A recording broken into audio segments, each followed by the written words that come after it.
Hello everyone. आज का हमारा टॉपिक है food science and processing. Food science and processing जो है एक काफ़ी ब्रॉड फील्ड है जो कि मेनली जो है डील करती है जो फूड और फूड प्रोडक्ट्स हैं उनकी प्रोडक्शन, प्रिजर्वेशन, क्वालिटी और सेफ्टी चेक पर जो हम आगे डिटेल में जो है देखेंगे। फूड साइंस अगर हम देखें तो फूड साइंस को हम सिंपली जो है डिफ़ाइन कर सकते हैं कि फूड साइंस एक ऐसी साइंस है जहाँ पर हम जो साइंटिफिक प्रिंसिपल्स हैं या साइंटिफिक मेथड्स हैं उनका यूज़ करते हैं डिफरेंट जो एस्पेक्ट्स हैं फूड के उनको अंडरस्टैंड करने के लिए। जैसे कि फ़ूड की जो फिज़िकल, केमिकल, बायोलॉजिकल प्रॉपर्टीज़ क्या होंगी, जिसमें मेनली हम जो है बात करेंगे कि फ़ूड की जो कंपोजिशन है वो क्या है, यानी फ़ूड के अंदर डिफरेंट कंपोनेंट्स कौन से हैं। जैसे से कि हम कार्बोहाइड्रेट्स वगैरह उनकी बात करें या उसके अलावा उसमें कंटामिनेंट्स हैं अगर उनकी जो है यहाँ पर हम बात करेंगे। उसके अलावा जो स्ट्रक्चर है फूड का, उनकी प्रॉपर्टीज़ हैं, फंक्शनैलिटी और किस तरह से डिफरेंट फूड आपस में इंटरेक्ट करेंगे, तो ये सब चीज़ें जो है हम फूड साइंस के अंदर देखते हैं। और अगर हम बात करें फूड प्रोसेसिंग की तो फूड प्रोसेसिंग जो है उसको हम डिफ़ाइन कर सकते हैं कि फूड प्रोसेसिंग क्या है। ये ट्रांसफॉर्मेशन है एग्रीकल्चरल प्रोडक्ट की फूड में, यानी जो हमारे पास रॉ फूड होगा, रॉ एग्रीकल्चरल प्रोडक्ट्स आएंगे, उनको हम किस तरह से जो है वो फूड के अंदर या फिर आप कह सकते हो एडिबल फूड के अंदर जो है वो कन्वर्ट करते हैं, या फूड को वन फार्म से दूसरी फार्म में किस तरह से कन्वर्ट करते हैं वो इसी के अंदर जो है आ जाएगा। जब हम आगे देखेंगे तो ये बेटर आपको जो है समझ आएगी कि क्या इसमें जो है किस तरह से हम जो है फूड की जो प्रोसेसिंग करते हैं उसमें क्या मेथड्स हैं, प्रिंसिपल्स हैं। वही यहाँ पर कह रहा है कि फूड प्रोसेसिंग में क्या हो जाएगा कि जो रॉ फूड मटेरियल है उसको हम एडिबल फार्म के अंदर जो है वो ट्रांसफॉर्म करेंगे, और वो जो एडिबल फार्म्स हैं उनमें जैसे हम फ्रेश, फ्रोज़न, कैन, ड्राइड, ये सभी जो है इसको हम आगे जो है डिटेल में देखेंगे इन सभी को। यहाँ पर कहता है कि फूड प्रोसेसिंग जो है एक और काम करेगा कि जो शेल्फ़ लाइफ है फूड की उसको क्या करेगा, इन्हेंस कर देगा, बढ़ा देगा, न्यूट्रिशनल वैल्यू ऐड करेगा, जो फ्लेवर, टेक्सचर वगैरह है ये चीज़ें जो है फूड में ऐड करेगा। अब अगर हम फूड साइंस की बात करें तो जैसे हमने कहा कि फूड साइंस जो है ये वो साइंस है जहाँ पर हम जो फूड है उसका जो कंपोजिशन है वो देखते हैं, बिहेवियर देखते हैं, जैसे डिफरेंट कंपोनेंट्स क्या होंगे वो उन चीज़ों की बात करते हैं। तो फूड साइंस जो है वो उसका एक इम्पॉर्टेंट रोल है। तो अगर हम फूड साइंस का रोल देखें तो सबसे पहले वो आ जाएगा कि understanding the composition of food, कि जो फूड है उसकी कंपोजिशन अंडरस्टैंड करने में ये हेल्प करेगा। जैसे फूड के अंदर डिफरेंट कंपोनेंट्स हैं, carbohydrates, proteins, fats, vitamin, minerals वगैरह हैं, तो इन सबको जो है अंडरस्टैंड करने में हमें हेल्प करेगा फूड साइंस। उसके अलावा फूड साइंस जो है वो हेल्प करेगा किस चीज़ में, studying the chemical reactions and interactions. यहाँ पर हम देखेंगे कि जो फूड के अंदर डिफरेंट कंपोनेंट्स हैं वो किस तरह से जो है वो इंटरेक्ट करते हैं जब हम खाने को प्रोसेस करेंगे या जब हम फूड को स्टोर करके रख रहे हैं या कुकिंग कर रहे हैं उसकी। और वहाँ पर हम ये चीज़ें भी देखेंगे कि जो डिफरेंट रिएक्शंस हैं क्या हो रही हैं और उसका क्या इम्पैक्ट हो रहा है, जो खाना है उसके फ्लेवर या टेक्सचर पे क्या इफ़ेक्ट पड़ेगा, या जो न्यूट्रिशनल वैल्यू है खाने की उसके ऊपर जो है वो क्या इफ़ेक्ट पड़ेगा। उसके बाद नेक्स्ट जो है इन्वेस्टिगेटिंग द माइक्रोबियल एस्पेक्ट्स। यहाँ पर कहता है कि फूड साइंस जो है वो हमें हेल्प करेगी ये चीज़ अंडरस्टैंड करने में कि किस तरह से जो माइक्रो ऑर्गेनिजम्स है उनकी जो है वो ग्राउथ होती है और किस तरह से हम उस ग्राउथ को कंट्रोल कर सकते हैं, क्योंकि ये इंपॉर्टेंट है फूड को जो है वो सड़ने वगैरह से बचाने के लिए, क्योंकि फूड जो है उसकी स्पाइलेज हो जाती है, फूड ख़राब हो जाता है, तो उस स्पाइलेज को प्रिवेंट करने के लिए हमें ये चीज़ें पता होनी चाहिए जिससे हम माइक्रोबियल ग्रोथ को जो है वो रोक सकेंगे, जिससे खाना जो है उसकी शेल्फ़ लाइफ जो है वो ज़्यादा हो सके। उसके बाद फूड साइंस जो है वो हमें हेल्प करेगा in developing the new food products. यहाँ पर कहता है कि creating innovative and functional foods with enhance, कि हम ऐसे जो फूड हैं वो बना सकते हैं, जैसे हाइब्रिड वैरायटीज़ होती हैं हमारे पास, तो ऐसे फंक्शनल फूड कहता है हम बना सकते हैं जिनकी जो न्यूट्रिशनल वैल्यू होगी, जिनका फ्लेवर, टेक्सचर जो है वो ज़्यादा बेहतर होगा। उसके अलावा कहता है कि जो फूड साइंस है वो हमें हेल्प करेगा फूड को प्रिजर्व करने में, क्योंकि इसमें हम कहता है कि डिज़ाइन कर सकते हैं और इम्प्लीमेंट कर सकते हैं सेफ़ और effective preservation methods. Different preservation method जो है उनका हम यूज़ कर सकते हैं, जैसे कि कैनिंग, फ्रीजिंग, ड्राइंग। तो कौन सा मेथड जो है वो किस फूड के लिए जो है बेटर होगा प्रिजर्व करने के लिए, तो वो भी हमें फूड साइंस जो है उसमें हेल्प करती है। ये जो डिफरेंट मेथड्स हैं जैसे हमने कहा कैनिंग, फ्रीजिंग, ड्राइंग, इसको हम आगे जो है डिटेल में भी थोड़ा देखेंगे। उसके बाद फूड प्रोसेसिंग की अगर हम बात करें तो हमने कहा था कि फूड प्रोसेसिंग क्या है कि हमारे पास जो रॉ एग्रीकल्चरल प्रोडक्ट्स हैं उनको हम क्या करेंगे कि कंज्यूमेबल या फिर हमने कहा था कि जो उनकी शेल्फ़ लाइफ है उनको भी इन्हेंस करेगा, तो शेल्फ स्टेबल फूड आइटम्स में कन्वर्ट करने की यहाँ पर हम बात करते हैं फूड प्रोसेसिंग में। और यहाँ पर उसके लिए हम डिफरेंट टेक्निक्स का यूज़ करते हैं। और जो पर्पज़ है अगर हम देखें फूड प्रोसेसिंग का, तो जो पर्पज़ होता है फूड प्रोसेसिंग का, इसमें डिफरेंट जो टेक्निक्स हैं वो आप आगे नेक्स्ट जो है यहाँ पर जो है देखेंगे। उससे पहले हम पर्पज़ देख लेते हैं कि फूड प्रोसेसिंग का पर्पज़ क्या होता है।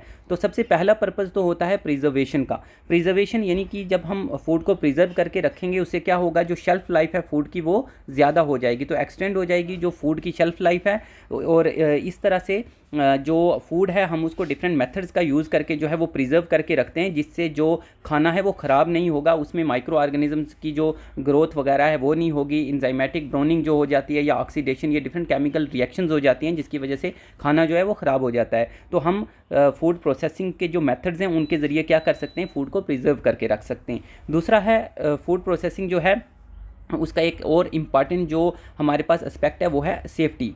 ये एक इम्पॉर्टेंट पर्पज़ है फूड प्रोसेसिंग का कि जो फूड प्रोसेसिंग है वो क्या करेगा कि जो हार्मफुल पैथोजेंस होंगे, पैथोजन क्या हो गया, पैथोजेंस होते हैं डिजीज़ काजिंग ऑर्गेनिजम्स, कोई भी से के जैसे बैक्टीरिया हैं, वायरस हैं, दीज आर पैथोजेंस। तो ये अगर डिजीज़ काज कर रहे हैं तो उन्हें हम पैथोजन बोलेंगे। तो कह रहे हैं तो जो फूड प्रोसेसिंग है वो क्या करेगा, जो हार्मफुल पैथोजेंस हैं उनको एलिमिनेट कर देगा, ख़त्म कर देगा, जिससे क्या होगा कि जो फूड बोर्न डिजीज़ हैं उनका रिस्क जो है वो क्या हो जाएगा, रिड्यूस हो जाएगा, कम हो जाएगा। तो ये इंपॉर्टेंट पर्पज़ आ जाता है। उसके बाद नेक्स्ट पर्पज़ क्या है फूड प्रोसेसिंग का, इन्हेंसिंग सेंसरी क्वालिटीज़, कि जो सेंसरी क्वालिटीज़ यानी सेंसरी क्वालिटीज़ क्या हो गया, जैसे खाने का टेस्ट है, उसका टेक्सचर है, खाना जो है दिखने में कैसा है, तो ये चीज़ें जो है इनको इम्प्रूव जो है वो भी किया जाता है। यानी खाना जो है उसमें मान लो हम कुछ फ्लेवर्स वगैरह ऐड कर देते हैं जिससे उसका टेस्ट अच्छा हो जाएगा, अपीयरेंस उसका जो है ज़्यादा बेटर हो, तो ये भी फूड प्रोसेसिंग के एस्पेक्ट आ जाते हैं। उसके बाद एक इम्पॉर्टेंट फूड प्रोसेसिंग का जो पर्पज़ है वो ये भी है कि न्यूट्रिशनल फोर्टिफिकेशन की जाए। न्यूट्रिशनल फोर्टिफिकेशन यानी कि जो न्यूट्रिएंट्स हैं उनकी एडिशन की जाए। तो हम खाने के अंदर क्या करते हैं, कुछ एसेंशियल विटामिन्स और मिनरल्स जो है उनको ऐड कर देंगे, जिससे जो न्यूट्रिशनल वैल्यू है फूड की वो क्या हो जाएगी, इंक्रीज़ हो जाएगी। तो इसी न्यूट्रिशनल जो वैल्यू को हम इंक्रीज़ कर रहे हैं इसी को हम क्या बोलते हैं, फोर्टिफिकेशन। ये टर्म भी आप याद रखेंगे। और उसके बाद हमारे पास लास्ट जो फूड प्रोसेसिंग का पर्पज़ है वो क्या है कि कन्वीनियंस। कन्वीनियंस क्या कहता है कि preparing food in a way that is convenient for storage, कि हम खाने को इस तरह से प्रिपेयर करते हैं ताकि वो स्टोरेज के लिए, हैंडलिंग के लिए और उसके बाद जब उसको हम कंज्यूम करें उसके लिए क्या हो, कन्वीनियंस हो हमारे लिए। जैसे हम यहाँ पर डिफरेंट अब टेक्निक्स का जो है यहाँ पर बात करेंगे कि कौन सी डिफरेंट टेक्निक्स हैं फूड प्रोसेसिंग में जिसके ज़रिए जो है हम जो फूड है उसको जो है वो प्रिजर्व करके रखते हैं, या आप कह लीजिए फूड को ट्रांसफॉर्म करते हैं ऐसे एडिबल प्रोडक्ट्स में, जहाँ पर हमने अभी ऊपर जो डिफरेंट पर्पज़ भी बात की है कि जहाँ पर हमने कहा कि फूड से एलिमिनेट कर रहे हैं पैथोजेंस को भी, न्यूट्रिशनल वैल्यू को भी इंक्रीज़ करें, तो वो सभी चीज़ें यहाँ पर जो है हम बात करेंगे। तो फूड प्रोसेसिंग टेक्निक्स में हम सबसे पहले बात करेंगे थर्मल प्रोसेसिंग की। थर्मल जैसे टर्म बता रहा है कि टेम्परेचर के साथ एसोसिएटेड है, तो यहाँ पर हमारे पास जो है डिफरेंट मेथड्स आ जाते हैं, जिनमें से सबसे पहला है कैनिंग।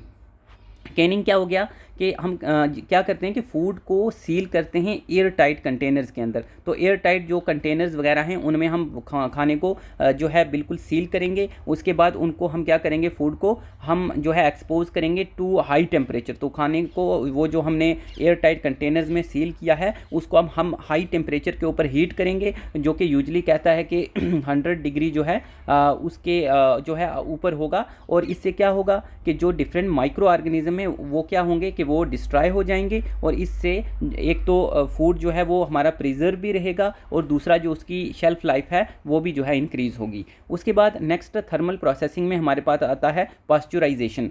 पास्चुराइजेशन जो है यहाँ पर क्या किया जाता है कि फूड को जो है हम हीट करेंगे टू कहता है, जैसे यहाँ पर हमने 100 डिग्री से जो है वो ज़्यादा की बात की थी कि हम कैनिंग में 100 डिग्री से हाई टेम्परेचर के ऊपर जो है वो फूड को जो है वहाँ पर जो है हीट कर रहे थे। पास्चुराइजेशन में हम जो है वो 60 से 90 डिग्री सेल्सियस के अंदर जो है वो फूड को हीट करेंगे कुछ स्पेसिफिक टाइम के लिए, जिससे जो हार्मफुल बैक्टीरिया हैं कहता है वो क्या हो जाएंगे, वो इनएक्टिवेट हो जाएंगे। और इससे ये भी होगा कि जो क्योंकि हम ज़्यादा हाई टेम्परेचर पे अगर उसको जो है खाने को हीट नहीं कर रहे हैं, उससे जो खाने का जो फ्लेवर है और जो खाने के जो न्यूट्रिएंट्स हैं वो भी प्रिजर्व होके रहेंगे। उसके बाद नेक्स्ट कहता है कि हमारे पास जो थर्मल प्रोसेसिंग में आ जाता है स्टरलाइजेशन। स्टरलाइजेशन में भी हम हाई टेम्परेचर के ऊपर जो है वो खाने को यूजली कहता है कि 115 डिग्री से भी अब वो जो है खाने को हीट करेंगे। उससे जितने भी माइक्रो ऑर्गेनिजम्स होंगे, स्पेशली उसमें मान लो कुछ ऐसे स्पोर्स हो सकते हैं, स्पेशली फंगल स्पोर्स हो सकते हैं कि जो हीट रेजिस्टेंट हैं। मान लो अगर हम हाई टेम्परेचर पे भी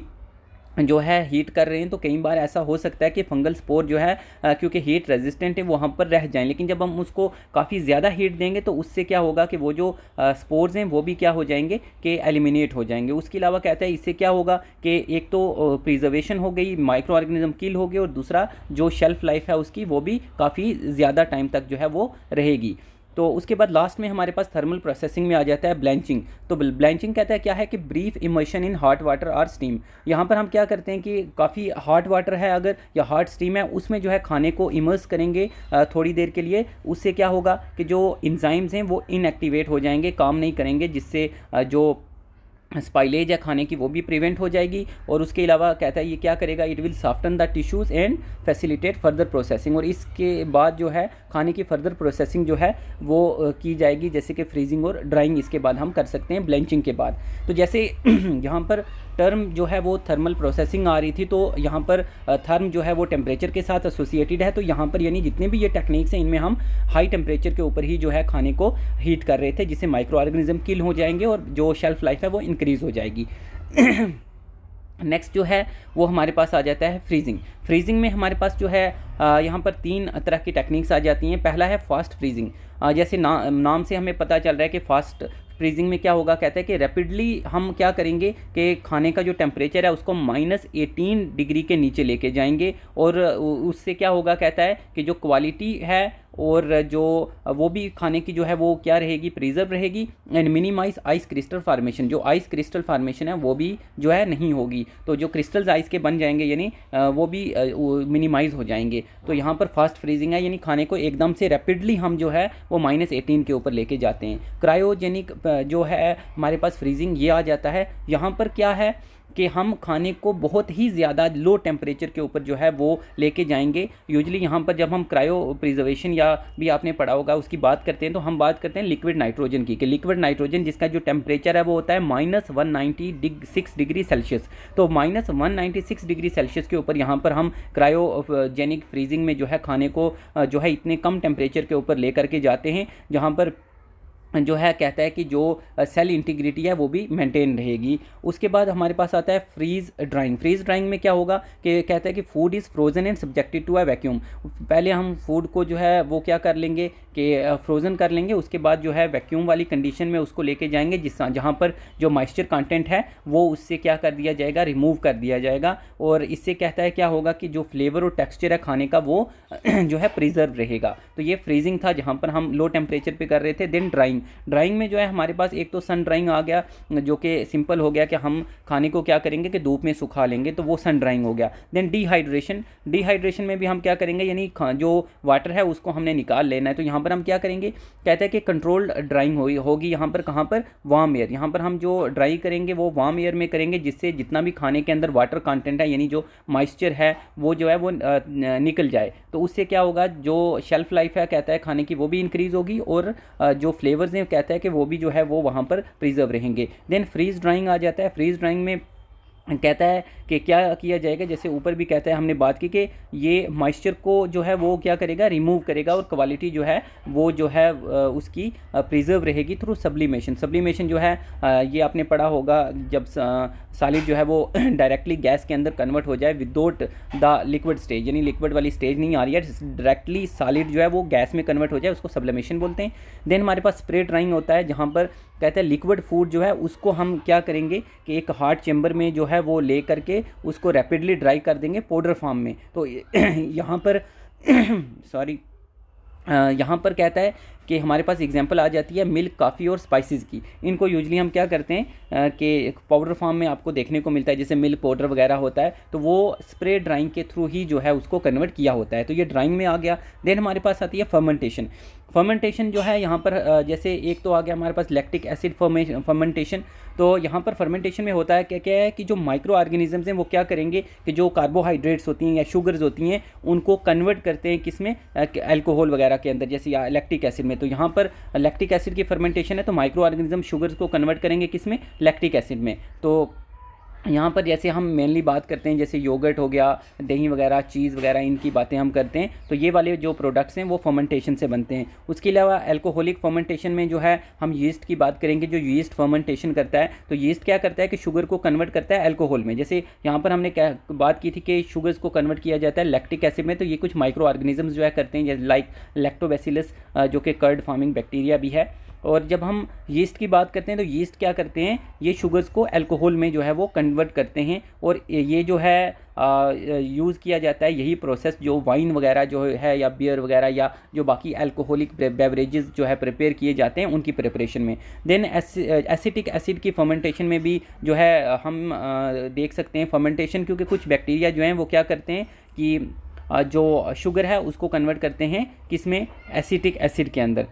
तो जो कहता है कि बैक्टीरिया अल्कोहल यानी अल्कोहल को कन्वर्ट करेंगे सारी यहाँ पर एसिटिक एसिड में, जिससे जो है विनीगर वगैरह की फॉर्मेशन होगी। देन हमारे पास आता है मैकेनिकल प्रोसेसिंग। मैकेनिकल यानी कि हम मैकेनिकल मीन्स का यूज़ करें, जैसे यहाँ पर ग्राइंडिंग है। ग्राइंडिंग जैसे कि हम मेनली जो मिक्सर वगैरह के अंदर मान लो ग्राइंडिंग करते हैं, तो वैसी वाली यहाँ पर सिचुएशन हो जाएगी। देन चॉपिंग आप जानते हो कि कट करना। देन मिंचिंग। मिंचिंग क्या हो गया, कहता है कि जो यहाँ पर फाइनली चॉपिंग की जाती है खाने की छोटे छोटे पीसेज में। यूजली कहता है कि गार्लिक हर्ब्स वगैरह और मीट फिलिंग्स वगैरह के लिए, यानी काफ़ी अगर हम छोटे छोटा उसको काट रहे हैं तो वो इसमें आ जाएगा। देन सीविंग जो है वो यानी छान लेना, तो ये छानना जो है उसको सीविंग बोलेंगे। देन सेपरेशन टेक्निक्स हैं हमारे पास। सेपरेशन में सेंट्रीफ्यूगेशन है।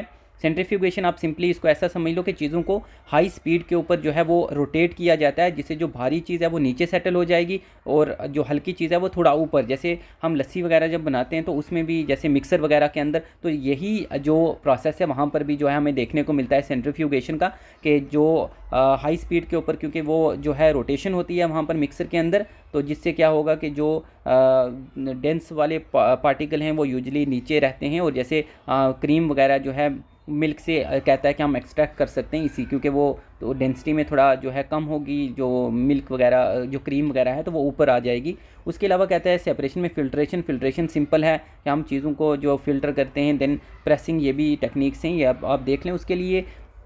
उसके अलावा जो है कुछ और टेक्निक्स भी हैं, जैसे इरेडिएशन, जहाँ पर हम खाने को जो है आयोनाइजिंग रेडिएशंस जो है उसमें एक्सपोज करेंगे माइक्रो ऑर्गेनिजम्स को जो है वो किल करने के लिए। उसके अलावा हाई प्रेशर प्रोसेसिंग्स भी होती है, जहाँ पर हाई प्रेशर में जो है ये भी जो माइक्रो ऑर्गेनिज्म है उनको इनएक्टिवेट करते हैं हम विदाउट हीट। और उसके अलावा असेप्टिक प्रोसेसिंग भी होती है, जहाँ पर कहता है कि packaging sterilised food into sterile containers with in sterile environment, तो ये आ जाएगा हमारे पास। उसके बाद food safety and quality assurance. यहाँ पर कहता है कि फूड सेफ्टी मेयर्स जो है they are implemented to prevent food borne illness and ensure the food product. जैसे हमने पहले भी बात की थी कि एक तो जो फूड प्रोसेसिंग है, हमने कहा था कि फूड साइंस और प्रोसेसिंग जो है यहाँ पर हम जो खाना है उसकी सेफ्टी जो है उसके बारे में भी बात जो है वो करते हैं कि फ़ूड की सेफ्टी रहे और क्वालिटी एश्योरेंस के लिए। तो यहाँ पर वही बात की गई है कि फ़ूड की सेफ्टी जो है उसके लिए डिफरेंट मेयर्स हैं जिनको इम्प्लीमेंट किया जाता है। और रीज़न क्या है, एक तो फूड बॉर्न क्योंकि डिजीज़ हैं ताकि उनकी भी प्रिवेंशन की जा सके। उसके अलावा जो रेगुलेटरी स्टैंडर्ड्स हैं, क्योंकि कुछ स्टैंडर्ड्स बनाए हुए होते हैं जो कि खाने की सेफ्टी, हाइजीन, क्वालिटी को मेंटेन रखने के लिए होते हैं, तो उन स्टैंडर्ड्स को भी मीट करना जो है वो इम्पॉर्टेंट होता है। जैसे यहाँ पर hazard analysis and critical points HACCP system कहता है कि ये एक सिस्टम है जिसको यूज़ किया जाता है क्या करने के लिए, to identify and control potential hazards, कि अगर कोई भी पोटेंशियल हैज़र्ड है खाने के अंदर कुछ भी इस तरह का आ जाता है फूड प्रोसेसिंग के टाइम के ऊपर, तो उसके लिए हमारे पास जो है उन चीज़ों को आइडेंटिफाई करने के लिए ये सिस्टम है। उसके बाद क्वालिटी एश्योरेंस प्रोग्राम्स कहता है डिफरेंट होते हैं, जहाँ पर खाने को जो है मॉनिटर किया जाता है, खाने की टेस्टिंग की जाती है, जहाँ पर कहता है कि that can be related to microbiological, chemical, physical जो पैरामीटर्स हैं इनको देखा जा सकता है वहाँ पर।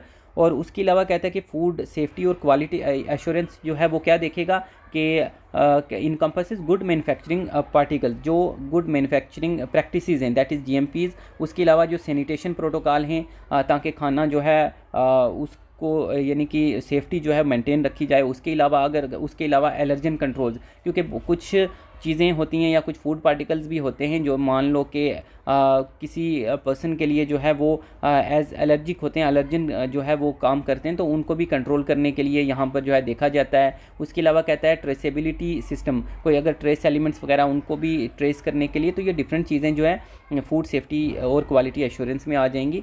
उसके बाद यहाँ पर अगर हम फूड साइंस और प्रोसेसिंग के बेनिफिट देखें तो हम ऑलरेडी जैसे बात कर चुके हैं कि खाने की जो है वो सेफ्टी की हमने बात की थी। उसके अलावा फूड अवेलेबिलिटी इंक्रीज़ होगा, जो हमने फोर्टिफिकेशन की बात की थी कि न्यूट्रिशनल वैल्यू जो है इन्हेंस हो जाएगी, कन्वीनियंस की हमने बात की थी, और इसके अलावा कहता है कि हमारे पास फूड चॉइसेस जो हैं वो भी काफ़ी ज़्यादा हो जाएंगे, डाइवर्सिटी जो है फूड चॉइसेस की बढ़ जाएगी, तो ये वाली हम बेनिफिट्स इसमें आ जाएंगे। उसके अलावा यहाँ पर कुछ चैलेंजेस भी हो सकते हैं, जैसे जब हम खाने को, जैसे मान लो स्पेशली हमने जो थर्मल प्रोसेसिंग की बात की थी, तो उसमें ऐसा होता है कि खाने के जो न्यूट्रिएंट्स हैं उनका भी लॉस हो जाता है जब हम काफ़ी ज़्यादा टेम्परेचर के ऊपर जो है खाने को लेके जाते हैं, तो वो एक यहाँ पर हमारे पास चीज़ आ जाती है। उसके अलावा कहता है कि कई बार ऐसा होता है जब हम प्रोसेसिंग कर रहे हैं तो उस टाइम पे कुछ हमारे पास अनडिज़ायरेबल कंपाउंड्स बन जाएँ जो कि हेल्थ के लिए मे बी अच्छे ना हों। उसके अलावा इन्वायरमेंट के ऊपर कहता है कि जो इम्पैक्ट है वो हो सकता है कि बुरा जो है पड़े।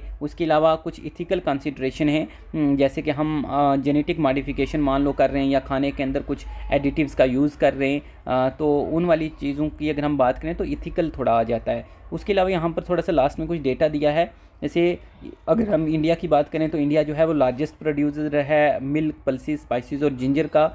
उसके बाद सेकंड रैंक है इंडिया का अगर हम देखें फूड और वेजिटेबल प्रोडक्शन के अंदर, लेकिन स्टिल कहता है कि only 2% of fruits and vegetables are processed.